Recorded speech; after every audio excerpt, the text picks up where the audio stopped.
Users बहुत बार ये problem face करते हैं कि हमें किसी भी डेटा से टोटल निकालना है लेकिन हमें कुछ कंडीशंस गिवन है। हेलो फ्रेंड्स, मेरा नाम है प्रदीप कुमार और मैं आप सभी का स्वागत करता हूं एम डेटा फिनोवेटिक्स के यूट्यूब चैनल पे। अगर आप चैनल पे नए हैं एंड एक्सेल से रिलेटेड कुछ भी चीज़ सीखना चाहते हैं तो इस चैनल को सब्सक्राइब करना ना भूलें। फ्रेंड्स, मैं आज आपको बताऊंगा कैसे आप सम इफ एंड सम इफ्स का फॉर्मूला यूज करके किसी भी डेटा से टोटल कैलकुलेट कर सकते हैं अगर कोई भी कंडीशंस आपको गिवन है। आपको चाहे एक कंडीशन है चाहे एक से ज्यादा कंडीशंस है, आप जब भी इस फॉर्मूले को यूज कर सकते हैं। हमने यहाँ पर कुछ डेटा लिया हुआ है। सबसे पहले मैं आपको एक्सप्लेन करता हूँ कि डेटा क्या है एंड उस डेटा के बेसिस पे हम कुछ क्वेश्चन सॉल्व करेंगे। यहाँ पर देखिए, यहाँ पर हमने टोटल 5000 प्लस रिकॉर्ड्स हमने यहाँ लिए हुए हैं। अगर मैं आपको नीचे लेके जाता हूँ तो अप्रोक्सीमेटली हमने 5000 रिकॉर्ड्स का डेटा यहाँ लिया हुआ है। ये डेटा आपका ई कॉमर्स इंडस्ट्री से बिलोंग कर, तो जैसे कि आप देख पा रहे हैं कि इस डेटा के अंदर आपको ऑर्डर आईडी गिवन है कि किसी भी कस्टमर ने जो ऑर्डर दिया है उस ऑर्डर की आईडी क्या है, किसी भी कस्टमर ने जो ऑर्डर दिया है वो कब ऑर्डर दिया गया है, जो ऑर्डर है वो किस कैटेगरी से बिलोंग करता है, किस रीजन से बिलोंग करता है एंड उस प्रोडक्ट की जो कैटेगरी है उसका सेल्स अमाउंट कितना है। ये डेटा मेरे पास गिवन है। अब मुझे इस बेसिस कुछ कैलकुलेशंस करनी है। सबसे पहला पॉइंट है टोटल सेल्स। इसका मतलब है कि ये जो कंपनी है इन्होंने एक तरीके से 5000 ट्रांजैक्शन इन्होंने की है। सो इन 5000 ट्रांजैक्शन का मुझे टोटल सेल्स निकालनी है, किस कंपनी की टोटल सेल्स कितनी हुई। आइडियली हमें क्या चाहिए, जो सेल्स वाला कॉलम है इसका हमें टोटल कैलकुलेट करना है। तो उसके लिए आप सिंपल फॉर्मूला यूज कर सकते हैं सम का। So equals to sum and आपको सिंपल ये रेंज सेलेक्ट करना है कंप्लीट एंड क्लोज करना है आपको ब्रैकेट को, हिट एंटर। तो अभी आपको ये टोटल अमाउंट बता रहा है जो हमने 5000 प्रोडक्ट सेल किए हैं या फिर आप कह सकते हैं जो 5000 ट्रांजैक्शंस है उनका टोटल अमाउंट कितना है। वो टोटल अमाउंट है 1098944।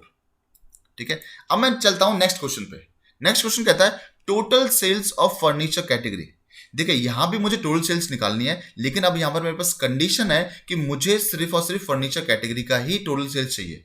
अगर मैं आपको यहां डेटा में दिखाता हूं तो डेटा में हमारे पास टोटल 3 तरह की कैटेगरीज हैं, furniture, office supplies and technology. तो यहां पर मुझे टोटल सेल्स नहीं निकालनी, मुझे सिर्फ वो सेल्स निकालनी है जो फर्नीचर प्रोडक्ट से बिलोंग करती है। तो यहां पर हम सिंपल सम का फॉर्मूला यूज नहीं कर सकते क्योंकि सम का फॉर्मूला आपको बताता है कि किसी भी कॉलम का टोटल कैसे कैलकुलेट कर सकते हैं। लेकिन यहां पर हमारे पास सम निकालना है, टोटल करना है, लेकिन कंडीशन के साथ। तो उसके लिए हम लोग यूज करेंगे सम इफ का फॉर्मूला। तो सम इफ का फॉर्मूला एक्सेल के अंदर यूज करते हैं हम लोग जहां भी हमें टोटल करना है एंड हमें कोई कंडीशन गिवन है। तो सबसे पहले आपको एक चीज समझना है कि कोई भी फॉर्मूला आपको रटना नहीं है।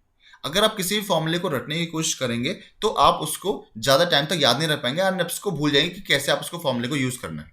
आपको सिंपल एक चीज ध्यान रखनी है। देखिए, किसी भी फॉर्मूले के अंदर जब आप फॉर्मूला यूज करेंगे तो उससे कुछ पैरामीटर्स, कुछ आर्ग्यूमेंट्स होते हैं। आपको सिंपल ये ध्यान देना है कि किसी भी फॉर्मूले के जो आर्ग्यूमेंट्स या पैरामीटर्स हैं ये रिक्वायरमेंट क्या है। देखिए, किसी भी फॉर्मूले का जो आउटपुट है वो डिपेंड करता है इनपुट पे।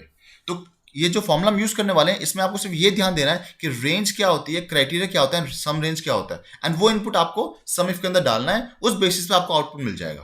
आपको कुछ और चीज सोचने की जरूरत नहीं है कि आपको रेंज कब डालना है, क्राइटेरिया कब डालना है। यहां पर आप देखिए कि अभी आपका हाईलाइटेड रेंज, इसका मतलब आपको रेंज देनी है, उसके बाद आपको क्राइटेरिया देना है, फिर आपको सम रेंज देना है। अब पहले समझते हैं 3 पैरामीटर्स होते क्या है। सो इस क्वेश्चन के हिसाब से हमें निकालना क्या है, टोटल सेल्स। तो आउटपुट हमारा क्या हो गया, आउटपुट हो गया हमारा टोटल सेल्स एंड हमें टोटल सेल्स निकालना है फर्नीचर कैटेगरी का।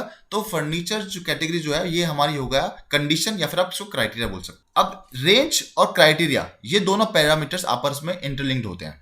ठीक है, तो जैसे मैंने बताया आपको, क्राइटेरिया जो है, कंडीशन जो है हमारी, वो है फर्नीचर। एंड फर्नीचर किस रेंज में, किस कॉलम में बिलोंग करता है। देखिए, जो फर्नीचर है वो आपका ई कॉलम में बिलोंग करता है। तो जो आपका ई कॉलम है ये हो जाएगा आपका रेंज। तो ई कॉलम आपका हो गया रेंज, क्योंकि जो कंडीशन हमारी फर्नीचर वो आपका कैटेगरी कॉलम के अंदर आता है जो कि आपका ई कॉलम। कॉमा, आपको हर पैरामीटर, हर आर्ग्यूमेंट के बाद कॉमा डालना, जैसे कि यहाँ गिवन है।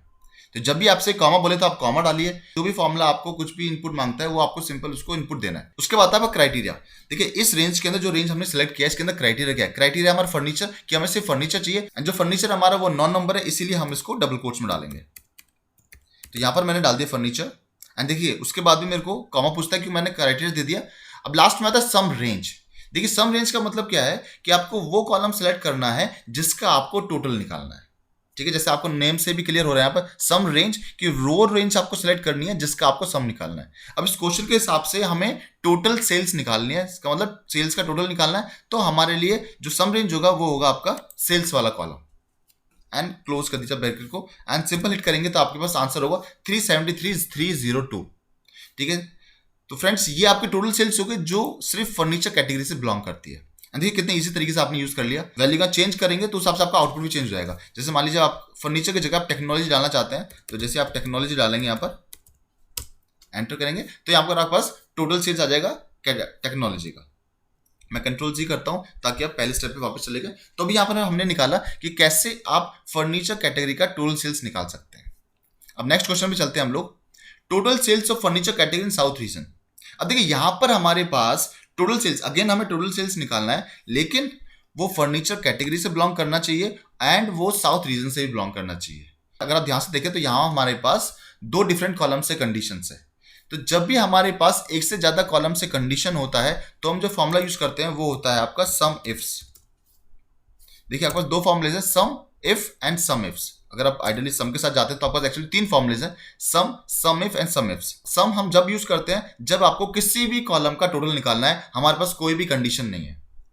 सम इफ आप जब यूज करते हैं जब आपके पास कोई कंडीशन गिवन है लेकिन सिर्फ एक कॉलम से। आपको किसी कॉलम का टोटल निकालना है लेकिन आपके पास सिर्फ एक कंडीशन गिवन है किसी भी कॉलम से, तो आप सम इफ यूज करते हैं। सम इफ हम जब यूज करते हैं जब आपको किसी कॉलम का टोटल निकालना है लेकिन आपके पास एक से ज्यादा कॉलम्स में कंडीशंस है। तो जैसे यहां भी हमारे पास दो कॉलम्स के अंदर कंडीशन है कि आपके पास कैटेगरी जो है वो फर्नीचर होना चाहिए एंड जो रीजन है वो साउथ होना चाहिए, तो यहां पर हम लोग सम इफ का फॉर्मुला यूज करेंगे। फ्रेंड्स मैंने जैसे आपको बताया कि आपको फॉर्मुला रटने की जरूरत नहीं है। जब आपने सम इफ यूज किया था तो वहां पर सम रेंज जो था वो लास्ट में आ रहा था, ठीक है, एंड यहां पर सम रेंज पहले आ रहा है। इसका मतलब वेरी सिंपल कि सम रेंज अगर ये पहले मांगता है तो हमें इसको पहले देना है। तो आपको सम रेंज क्या होता है कि जो आपको आउटपुट चाहिए, किस कॉलम का आपको टोटल निकालना है। तो यहां पर हमारे पास एज पर द रिक्वायरमेंट हमें टोटल निकालना है सेल्स का, तो हमारे पास सम रेंज हो गया हमारे पास एफ वाला कॉलम, कॉमा, जैसा आप देख पा रहे हैं यहाँ पर कि एवरी पैरामीटर के बाद हमें कॉमा लगाना है। उसके बाद आपका क्राइटेरिया रेंज 1। अब देखिए हमारे पास यहाँ पर दो क्राइटेरिया है, एक है आपका फर्नीचर कैटेगरी, एक है आपका साउथ रीजन। इसका मतलब हमारे पास रेंज भी दो हो गई, एक रेंज हो गया आपका रीजन वाला और एक रेंज हो गया आपका कैटेगरी वाला। तो यहां पर आप कोई भी रेंज पहले ले सकते हैं, आपको जरूरी नहीं आपको रेंज रीजन वाला लेना है पहले या कैटेगरी वाला लेना है, किसी भी रेंज को आप पहले ले सकते हैं। तो यहां पर आपसे पूछता है क्राइटेरिया रेंज 1 एंड क्राइटेरिया 1।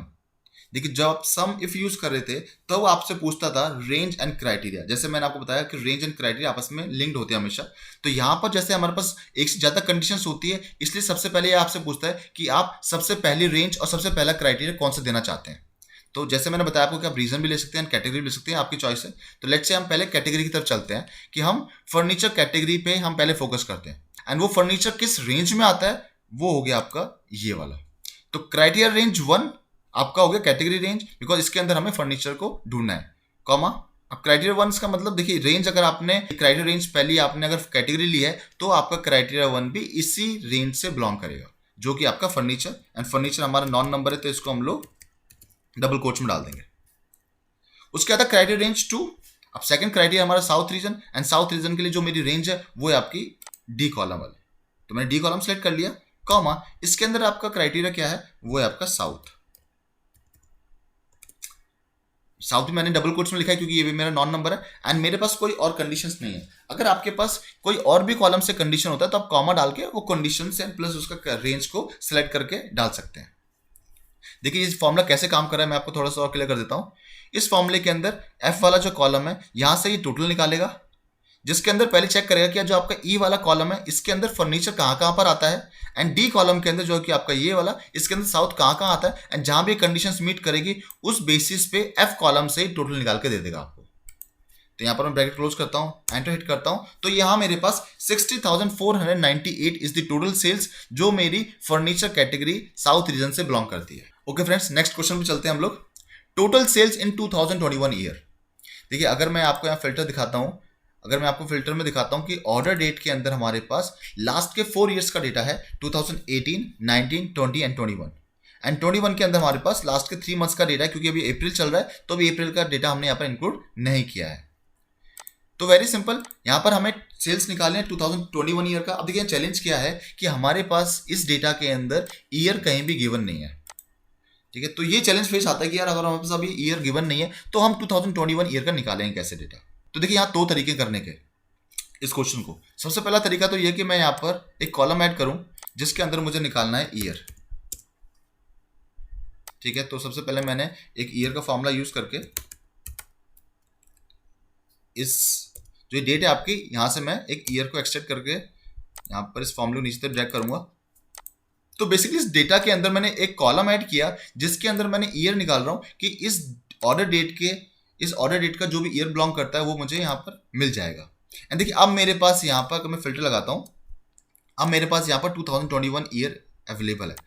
अब यहाँ पर मैं इजीली तरीके से सम इफ का फॉर्मूला यूज कर सकता हूँ, क्योंकि मैं कह रहा हूँ कि मुझे टोटल सेल्स निकालनी है जो कि आपके 2021 ईयर से बिलोंग करती है। तो सम इफ हो गया आपका। देखिए यहाँ पर हम सम इफ यूज करेंगे क्योंकि हमारे पास यहाँ पर एक ही कंडीशन है ईयर के लिए। रेंज हो गया आपका, देखिए कंडीशन है हमारे यहाँ पास 2021, तो उसके हिसाब से रेंज कौन सी होगी आपकी, ईयर वाली, क्योंकि 2021 जो है वो हम इस कॉलम में चेक करने वाले हैं, ना कि ऑर्डर डेट के अंदर। कॉमा क्राइटेरिया आपको 2021, सो ये मेरा नंबर है तो इसलिए आपको डबल कोट्स लगाने की जरूरत नहीं है। कॉमा सम रेंज, आपको टोटल किसका चाहिए, टोटल चाहिए मुझे सेल्स वाले कॉलम का, तो मैंने सेल्स वाला कॉलम सेलेक्ट किया, क्लोज ब्रैकेट, हिट एंटर। सो ये मेरे पास आ गया टोटल सेल्स जो हमने की है 2021 ईयर के अंदर। देखिए इसी फॉर्मूला में बात करता हूं, अगर मुझे ये कॉलम ऐड नहीं करना, मुझे ईयर जो है वो कॉलम ऐड नहीं करना, तो बिना कॉलम ऐड किए मैं कैसे ये रिजल्ट लेके आ सकता हूं जिसके अंदर मुझे टोटल सेल्स चाहिए 2021 ईयर का। तो सबसे पहले आपको ये चीज समझना पड़ेगा। तो अब हमें ये डेटा जो निकालना है, ये आउटपुट हमें मिलेगा इस कॉलम के रेफरेंस से, जो कि आपका ऑर्डर डेट। एंड देखिए यहाँ पर हमारे पास डेट्स गिवन है, यहाँ पास ईयर्स गिवन नहीं है, ठीक है। तो अगर मैं कहता हूँ 2021 ईयर, इसका मतलब मेरे पास जो डेट है वो होनी चाहिए more than and equal to 1 जनवरी 2021। इसका मतलब इस डेटा से अगर मैं वो सारा डेटा ले लूं, अगर मैं फिल्टर लगाता हूं यहाँ पर, अगर मैं यहाँ पर ये सारा डेटा ले लूं जो कि आपको 2021 का है, तो कौन सा होगा, मोर देन इक्वल टू 1 जनवरी 2021। इसका मतलब 1 जनवरी 2021 के बाद का जो भी डेटा है वो सारा डेटा मुझे लेना पड़ेगा ताकि मैं 2021 का डेटा निकाल सकूं, क्योंकि देखिए यहाँ पर 2022 का तो डेटा है नहीं। तो 1 जनवरी 2021 से ऊपर के जो भी डेट्स का डेटा होगा वो सिर्फ आपका 2021 का बिलोंग करेगा। तो हमें क्या करना है यहाँ पर, अगेन हम लोग सम इफ का फॉर्मूला यूज करेंगे क्योंकि हमें टोटल सेल्स निकालनी है 2021 ईयर का। सम इफ, अब देखिए जो क्राइटेरिया है वो है आपका कि मेरे को वो डेट्स चाहिए जो आपकी 1 जनवरी 2021 से ऊपर की है, ठीक है। एंड ये डेट आपको किस रेंज में मिलेंगे, ये मेरा कंडीशन हो गया, क्राइटेरिया हो गया। एंड ये आपको किस रेंज में मिलेगा, वो रेंज है आपकी ऑर्डर डेट। तो मैंने इस ऑर्डर डेट को सिलेक्ट किया as a range, comma criteria मैं यहाँ पर दूंगा आपका डबल कोट्स के अंदर, क्योंकि नॉन नंबर मैं आपको एज अ कंसिडर कर रहा हूँ, 1/1/2021, सॉरी 1/1/2021 एंड डबल कोट्स। तो ये मेरा कंडीशन हो गया, ये मेरा क्राइटेरिया होगा जहां पर मैं कह रहा हूं कि 1 जनवरी 2021 इज माई क्राइटेरिया। अब देखिए अभी तो मैंने सिर्फ ये दिया, तो इससे क्या होगा कि इससे सिर्फ वो वैल्यू कैप्चर करेगा जो आपकी सिर्फ उसी सेम डे को होगी जो आपका 1 जनवरी 2021 है। बट मुझे वो वैल्यूज चाहिए जो 1 जनवरी 2021 को तो होनी चाहिए, बट उससे भी ऊपर की कोई डेट्स हैं उनको भी कंसिडर करें। तो यहां पर हम लोग डबल डेट से पहले डबल कोट्स के अंदर मोर देन इक्वल्स टू का साइन यूज करेंगे ताकि ये उन सारी डेट्स को ले जो 1 जनवरी 2021 से ऊपर की भी हों, ठीक है फ्रेंड्स। यहां पर उसके बाद हम लोग सम रेंज के अंदर अगेन हमें किस कॉलम का टोटल चाहिए, वो चाहिए हमें सेल्स का। तो मैंने ये कॉलम सेलेक्ट किया, मैंने क्लोज किया ब्रैकेट को, हिट एंटर। तो आप देख पाएंगे कि यहाँ पर ये दोनों आउटपुट आपके पास सेम है। तो ये आउटपुट आप ले सकते हैं अगर आप ईयर का कॉलम ऐड करते हैं, एंड ये आउटपुट आप यहाँ पर कैलकुलेट कर सकते हैं अगर आप इसी कॉलम से डेटा निकालना चाहते हैं। बट आपको कंडीशन कुछ इस तरीके से देना पड़ेगा, ठीक है। तो ये आपको ये तरीका होता है कि हम डेट्स को, कंप्लीट डेट्स को कैसे कंडीशंस के अंदर भी यूज कर सकते हैं। तो फ्रेंड्स नेक्स्ट क्वेश्चन देखते हैं हम लोग, total sales of furniture category in 2021 year, ठीक है। अब देखिए यहाँ पे मुझे टोटल सेल्स निकालना है, लेकिन यहाँ पर मुझे दो कंडीशंस गिवन है टू डिफरेंट कॉलम से। पहला है आपका कि कैटेगरी से हमारे पास इस कॉलम से हमें फर्नीचर होना चाहिए एंड इस कॉलम से हमें 2021 होना चाहिए। अब आपको पता चल गया कि 2021 का डेटा कैसे कैलकुलेट कर सकते हैं, उसके लिए आप ये कॉलम भी यूज कर सकते हो या फिर ये भी, वो आपके ऊपर डिपेंड है आप कैसे आप यूज करना चाहते हो। बट अगर मैं इस क्वेश्चन के लिए सॉल्व करता हूँ तो हमें क्या करना पड़ेगा, हमें यूज करना पड़ेगा सम इफ्स, बिकॉज यहाँ पर दो कंडीशंस हैं, सम रेंज, ठीक है। अब देखिए जैसे मैंने बताया आपको रट्टाफिकेशन बिल्कुल नहीं माना, अगर आप रटने की कोशिश करेंगे तो आप भूल जाएंगे कि फॉर्मूले को यूज कैसे करना है। जब सम इफ आता है तो वो जो पूछता है मेरे से कि रेंज चाहिए, उसको क्राइटेरिया चाहिए, सम रेंज चाहिए, तो मैं उसको उस तरीके से देता हूँ। एंड जब मैं सम इफ यूज करता हूँ तो यहाँ पर सम रेंज पहले पूछता है तो मैं कहता हूँ ठीक है कोई प्रॉब्लम नहीं है, तो हमें सेल्स वाला पहले सेलेक्ट करना है। As simple as that. कभी भी फॉर्मूले को रटने की कोशिश मत कीजिए, चाहे कोई भी फॉर्मूला हो एक्सेल के अंदर, वरना आप ज्यादा टाइम तक उसको याद नहीं रख पाएंगे, ठीक है। तो सम रेंज हो गया मेरा। अब क्राइटेरिया रेंज 1, अब जैसे कि आपको पता है यहाँ पर हमें दो कंडीशन से, एक कैटेगरी से एक ऑर्डर डेट से, तो कोई भी कंडीशन आप पहले ले सकते हैं। अब मान लीजिए पहले आपकी बार हम लोग ऑर्डर डेट ले लेते हैं, तो ऑर्डर डेट वाला मेरा रेंज हो गया। इस रेंज के अंदर कंडीशन क्या है, कंडीशन होनी चाहिए मेरी 1 जनवरी ऑनवर्ड्स, क्योंकि मुझे कंप्लीट 2021 ईयर का सेल्स चाहिए। तो सेम कंडीशन हम यूज करेंगे, मोर देन इक्वल्स टू 1 जनवरी 2021, कॉमा सेकंड रेंज कौन सी होगी मेरी, ये, क्योंकि इसके अंदर हमें फर्नीचर को फाइंड करना है, कॉमा कंडीशन होगा मेरा furniture and close bracket, hit enter. So मेरे पास आ गया 22,548। अब देखिए इस वैल्यू को एक बार वैलिडेट भी कर लेते हैं, क्योंकि हमने काफी सारी वैल्यूज निकाली हैं, बट हम लोग वैलिडेट करते हैं क्या ये आंसर जो हम निकाल रहे हैं ठीक भी है या नहीं है। तो वैलिडेट करने के लिए मैं फिल्टर लगाता हूं एंड लेट्स से हम इसी वैल्यू को वैलिडेट करते हैं कि आपका 2021 के अंदर सिर्फ फर्नीचर की टोटल सेल्स कितनी हुई है। तो हम यहां जाएंगे, ऑर्डर डेट पे हमने सिर्फ और सिर्फ 2021 को सिलेक्ट किया एंड कैटेगरी के अंदर हम सिर्फ फर्नीचर को सिलेक्ट करते हैं। अब यहाँ हमारे पास टोटल सेल्स आ गया। अब देखिए इस कॉलम का मैं कंप्लीट कॉलम को सिलेक्ट करता हूँ, तो नीचे मुझे यहाँ पर टोटल आता है 22,548.5। अब .5 है तो उसको हम राउंड ऑफ वैल्यू ले लेते हैं, तो ये आपका हो जाएगा 22,548। तो मेरा जो आंसर होना चाहिए वो होना चाहिए 22,548। अब मैं फिल्टर ओपन करता हूँ एंड देखिए यहाँ पर बस वही सेम आउटपुट है 22,548। तो इसका मतलब जो आंसर्स हम निकाल रहे हैं, जो कैलकुलेशन हम करें, वो बिल्कुल ठीक है। अब देखिए लास्ट क्वेश्चन पे चलते हैं हम लोग। लास्ट क्वेश्चन आपका total sales of order ID starting with CA. तो जो यहाँ पर आप ऑर्डर आईडी देख पा रहे हैं, यहाँ पर देखिए ऑर्डर आईडी हमारे पास डिफरेंट डिफरेंट नेम से स्टार्ट हो रहा है, like CA, IN, RU and US also. तो हमें क्या चाहिए कि इस डेटा के अंदर, तो यहाँ पर मुझे वो टोटल सेल्स चाहिए जहां भी ऑर्डर आईडी CA से स्टार्ट होता है। ठीक है, अब यहाँ CA जो आप देख पा रहे हैं, जो भी CA से स्टार्ट होता है, मुझे उसकी टोटल सेल्स चाहिए। तो सेम अगेन हम लोग सम इफ यूज करने वाले हैं, क्योंकि यहाँ पास एक ही कंडीशन है, वो ये कि ऑर्डर आईडी के अंदर वो ऑर्डर CA से स्टार्ट होना चाहिए। तो यहाँ पर रेंज आपका ये हो गया, क्योंकि मेरा कंडीशन इसी के अंदर है। अब देखिए क्राइटेरिया के अंदर मुझे क्या देना है, CA। अगर मैं यहाँ पर CA देता हूँ तो क्या होता है, पहले ये देखते हैं। मैंने अपना डबल कोट्स क्लोज किया, कॉमा सम रेंज, मुझे सेल्स का टोटल चाहिए, तो मैं सेल्स वाला कॉलम सेलेक्ट किया, क्लोज ब्रैकेट, हिट एंटर। देखिए अभी मुझे आउटपुट में दे रहा है 0। आउटपुट में 0 इसलिए दे रहा है क्योंकि मैंने यहाँ पर अभी ये कहा है कि इस कॉलम के अंदर आप CA को फाइंड कीजिए। क्योंकि आप यहाँ ध्यान से देखें तो जो CA है, उस CA तो इस डेटा के अंदर कहीं भी अवेलेबल नहीं है। ठीक है, क्योंकि CA के साथ कुछ वैल्यू भी अटैच्ड है। तो हमें क्या करना है, हमें ये वैल्यू फाइंड करनी है, हमें टोटल निकालना है जहां भी CA से वैल्यू स्टार्ट हो रहा है। तो अब आपको क्या करना पड़ेगा, आपको यहाँ पर CA के बाद एक एस्टेरिस्क यूज करना पड़ेगा। इसका मतलब ये है कि CA के बाद कुछ डेटा तो अवेलेबल है, लेकिन क्या डेटा है वो हमें भी नहीं पता, एंड कितना डेटा है वो भी नहीं पता। हम सिंपल एक्सेल को ये बोल रहे हैं कि CA के साथ वो डेटा स्टार्ट होना चाहिए एंड उसके बाद कुछ भी डेटा उससे मतलब नहीं है हमें। अब वो सारी टोटल सेल्स हमें निकाल के दीजिए जहां पर CA से वैल्यू स्टार्ट हो रही है एंड उसके बाद कोई भी डेटा हमारे पास अवेलेबल है। जैसे मैं एंटर हिट करूंगा तो आपके पास यहाँ पर 257,961। अब देखिए यहाँ पर अगर मैं आपको दिखाता हूं फिल्टर लगा के, यहाँ पर मैंने CA के साथ ही मैं एस्टेरिस्क लगाता हूँ यहाँ भी, तो यहाँ पर आपका सिर्फ वही डेटा आएगा। एंड मैं अब अगर सिर्फ इस कॉलम को सिलेक्ट करता हूँ तो यहाँ पर मेरी जो टोटल सेल्स आ रही है वो आ रही है 257,961। ओके, राउंड ऑफ करके 257,961। अगर हम यहाँ चेक करते हैं तो देखिए 257,961, इसका मतलब जो आउटपुट्स हैं वो बिल्कुल सही है। तो ये आपके वाइल्ड कार्ड्स होते हैं जो हम लोग यूज कर सकते हैं। तो वाइल्ड कार्ड्स पे हम लोग एक नई वीडियो बनाएंगे, तो वाइल्ड कार्ड्स पे हम कभी वीडियो बनाएंगे कैसे आप यूज कर सकते हैं, बट यहाँ पर आप इस फॉर्मूले को ऐसे यूज कर सकते हैं। फ्रेंड्स, आपको ये वीडियो कैसा लगा हमें कमेंट सेक्शन में जरूर बताइए। अगर आपको ये वीडियो अच्छा लगा हो तो प्लीज अपने फ्रेंड्स एंड फैमिली के साथ शेयर कीजिए, ताकि वो भी एक्सेल से रिलेटेड कोई अच्छी चीजें सीख सके। आप हमें कमेंट सेक्शन में भी बता सकते हैं कि आपको नेक्स्ट वीडियो किस टॉपिक पे चाहिए। अगली वीडियो में आपसे बहुत जल्दी मुलाकात होगी, तब तक के लिए thank you and take care.